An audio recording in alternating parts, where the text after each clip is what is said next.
I'm so proud to be here in Chicago and to be here with my wife, Susan. Susan, just say hi to everybody.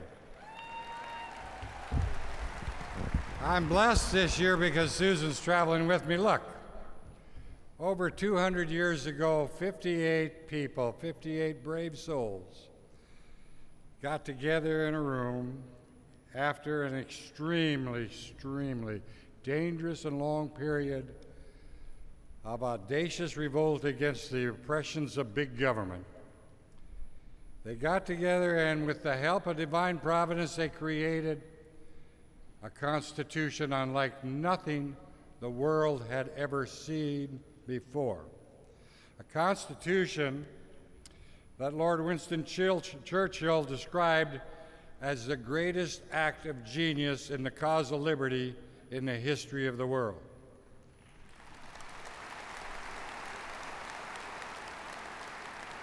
And that Constitution reflected two things that I think need to be better understood in this nation today. One, and most importantly, liberty, the greatest gift of all on this earth other than our salvation, is a gift given to us by the Lord God Almighty. Understand how much we have agreed on this throughout the history of this nation. Your liberty is a gift given to you by the Lord God Almighty, and it is the duty of governments to protect that liberty.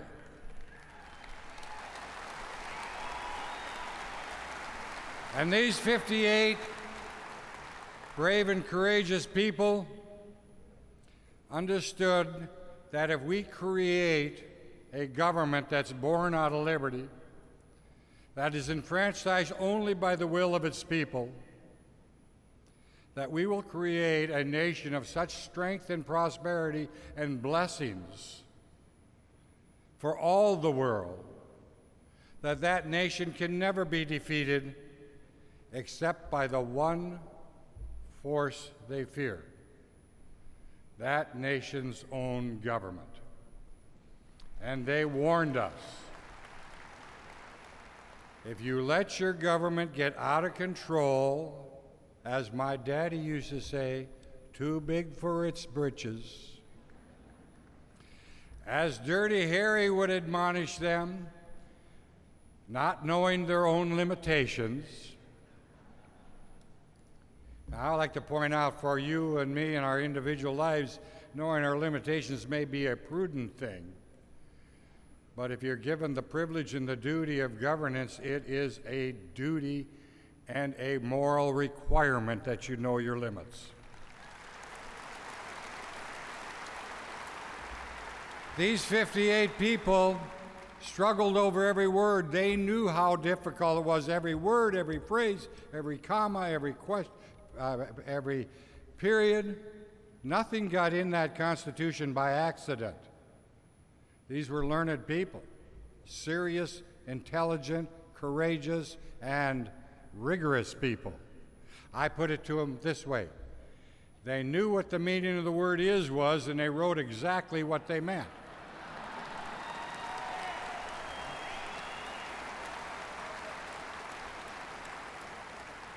Now, once again, this nation has come to a bad impasse because people who don't have the ability to know, understand, and respect that document, don't have the ability to know the goodness of the American people or the decency to respect it by restraining themselves, are once again in control of our government. And once again, they call upon you and me. And we are the movement now that's taking America back from the greedy government. We're saving this nation.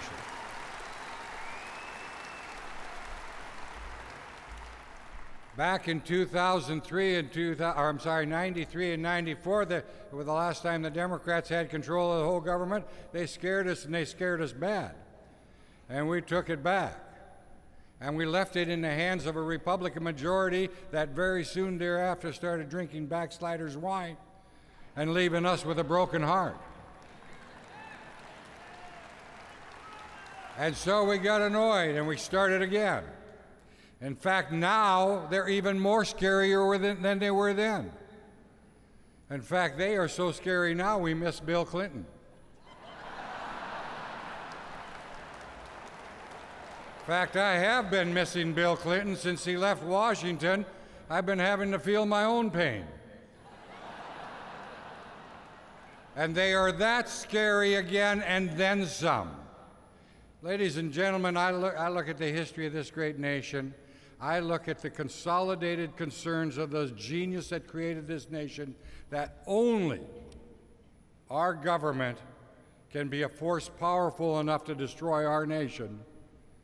And I say we are now sitting at a moment in history that is the greatest danger this nation has ever faced.